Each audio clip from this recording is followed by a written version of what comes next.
नमस्कार दोस्तों, स्वागत है आपका डेली न्यूज इंडिया इस प्रोग्राम के अंदर। दोस्तों, मोदी जी और ब्रिटिश राज में बड़ा समानता है। आरएसएस से निकले हैं ना, तो उनके जो गुरु गोलवलकर हुआ करते थे, जिनकी एक बुक आई थी कि nationhood defined, our nationhood defined, जिन्होंने नहीं पढ़ा उनको पढ़ लेना चाहिए। 1939 में बुक आई थी वो। हालांकि एक वक्त ऐसा भी आया था कि जब गोलवलकर ने कहा था कि ये मेरी किताब ही नहीं है, ये सिर्फ ट्रांसलेशन किया है मैंने, लेकिन वो झूठ कहते थे। उसके पीछे की सच्चाई ये है कि ये आदमी एब्सोल्युटली एक रेडिकल आदमी था, इतना ज्यादा रेडिकलाइज्ड कि उसके अंदर इतना ज्यादा मतलब नफरत थी जिसकी आप कभी शायद कल्पना नहीं कर सकते हो। यह आदमी कहता था कि हिंदुस्तान के अंदर क्रिश्चियन और मुस्लिम्स का कोई काम नहीं है, वो सिर्फ सेकंड क्लास सिटीजन हो सकते हैं अगर यहां रहना, अदरवाइज यहां पर उनका कोई स्थान नहीं है। या तो मुसलमानों को या क्रिश्चियंस को हिंदू धर्म और भाषा अपनानी पड़ेगी, नहीं तो देश छोड़कर चले जाएं, या हिंदुओं के सबॉर्डिनेट या गुलाम बन के जिए ये।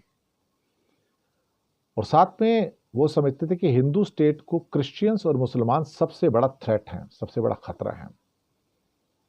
ये जो चीजें हैं ना, ये अपने आप में जो नफरत है ये वहीं से आती है, सारी की सारी पूरी आरएसएस की नफरत वहीं से है।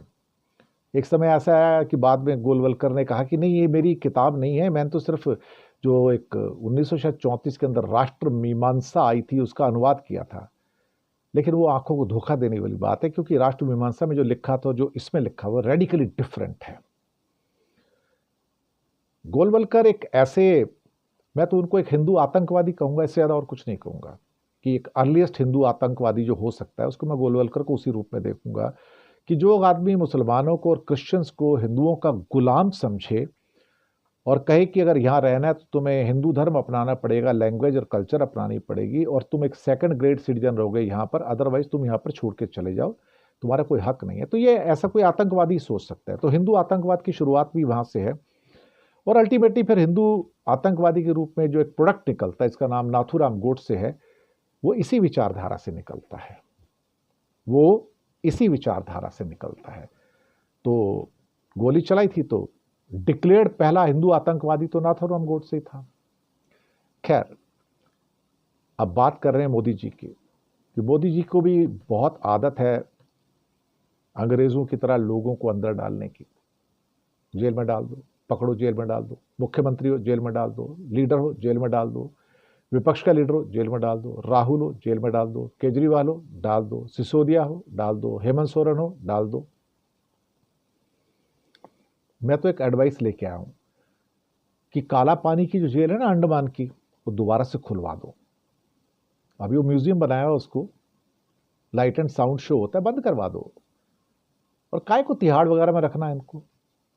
ब्रिटिश लोगों ने बड़ा अच्छा काम किया था, दूर काला पानी भेज देते थे, बस वहां रखो, वहां पे सारा सामान है, उनसे तेल वेल निकलवाओ, वहां पे बैलों की जगह आदमियों को लगा दो, वहां पे सब काम करो, बहुत बढ़िया रहेगा। वैसे भी ब्रिटिश के साथी हो आप, तो पूरी आरएसएस जो ब्रिटिश प्रेमी है, ये मुगल आक्रांताओं की बड़ी बात करेंगे लेकिन ब्रिटिश की बात नहीं करते कभी, उनके बड़े प्रेमी है ये। क्या है ना कि इनका 1947 से पहले की राष्ट्र के प्रति जो गद्दारी और जो कायरता है वो सबके सामने है, कोई कहने की जरूरत नहीं है उसके अंदर। और अमित शाह के लिए और मोदी के लिए तो कायर शब्दों का इस्तेमाल तो कांग्रेस परिवार करता ही है, खड़गे भी करते हैं, प्रियंका गांधी भी करती है, इसमें तो कोई अब दो राय रह नहीं गई है। हिम्मत तो इनके अंदर है नहीं, लेकिन कायरतापूर्ण हमले जो हैं बीजेपी और आरएसएस वाले हमेशा करते रहे हैं, और उसी कायरतापूर्ण हमले का एक साक्षी जो है आपके सामने, एक साक्ष्य जो है वो नाथूराम गोडसे के रूप में भी आता है, जो इन्हीं की विचारधारा से निकला हुआ आदमी है। हालांकि ये कहने की कोशिश बाद में की गई थी कि नाथूराम गोडसे ने आरएसएस छोड़ दिया था, लेकिन नाथूराम गोडसे ने आरएसएस छोड़ दिया इसका कहीं कोई पुष्टि या प्रमाण नहीं है।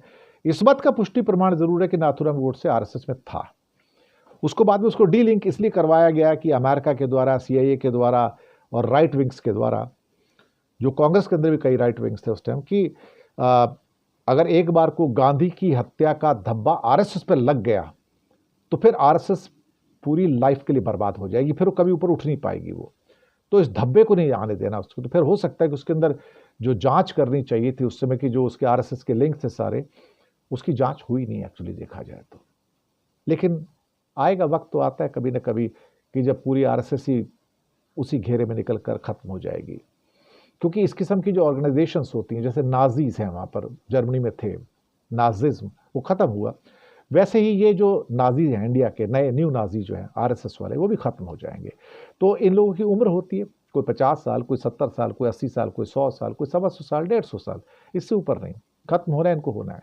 लेकिन अब मोदी जी सबको क्या है, जो अपने अपोनेंट्स हैं उनको सेलुलर जेल में भेज सकते हैं, काला पानी भेज सकते हैं, वहाँ जाके चक्की उक्की पिसवा लें। और बहुत बड़ी चक्कियाँ लगी हुई हैं वहाँ पे, शानदार है, तेल वेल निकालने के लिए सारी चीज़ें हैं, कोड़े बरसाने की जगह है, फांसी देने की जगह है। तो किसी को फांसी देनी तो बाहर भेजने की जरूरत नहीं, अंदर ही फांसी ग्राफ शानदार बना, वहाँ पे लटकाना है, फट्टा खिसकाना है और मौत हो जाएगी। यही तरीका आज भी इंडिया की जेलों में अपनाया जाता है, जो कि काला पानी में फांसी तो वैसे ही दी जाती है ना, अल्टीमेटली एक ही तरीका है, तो वहाँ भी वही होगा अल्टीमेटली। तो अगर किसी को वो करना है, और वैसे भी जब संसद में भी जस्टिस लोया के मौत की बात मारी तो कैसे बीजेपी तिलक कर ऊपर आ गई थी। क्या है ना कि मन में चोर होना तो ऐसे ही होता है, और फिर कितने लोगों की मौत हो चुकी है। और वैसे भी अब तो विदेशों से इल्जाम आते हैं कि अजीत डोवाल हों या फिर अमित शाह हों, ये तो भारत में बैठ के लोगों को मरवाने का ऑर्डर देते हैं। पन्नू का केस तो वही केस है, निज्जर का केस भी वही चीज़ है। और अमित शाह को तो कहा गया कि ये भारत में बैठ के ऑर्डर देते हैं कि किसको मरवाना है, और अमित शाह अकेले तो बोल नहीं सकते। Ultimately he works under the Narendra Modi. तो दूध का धुला तो कोई भी नहीं है ना, ये सारे उसी के चक्के चट्टे बट्टे हैं। तो मैंने कहा ना, काला पानी खुलवा लो, वहाँ जाके लोगों को भेज दिया करो, जो आपके क्रिटिक्स हैं, आलोचक हैं, आपके विपक्षी हैं, सबको काला पानी भेज दो, बहुत बढ़िया जेल है। वहीं पे एक अपना अंदर एक अदालत भी बनवा दो, वहीं पे फैसला होगा, वहीं पे सजा हो जाएगी। मुझे लगता है कि इतनी गोल्डन अपॉर्चुनिटी कहाँ मिलेगी, दीवार बनाने की जरूरत नहीं। वहाँ पे लोग भाग के कहाँ जाएंगे बेचारे, समुद्र में जाएंगे, इधर जाएंगे तो समुद्र, उधर जाओ तो समुद्र, कहाँ जाएंगे बेचारे, अल्टीमेटली डूब के मर जाएंगे। तो मोदी जी और ब्रिटिश राज में तो कोई फर्क तो रह नहीं गया है।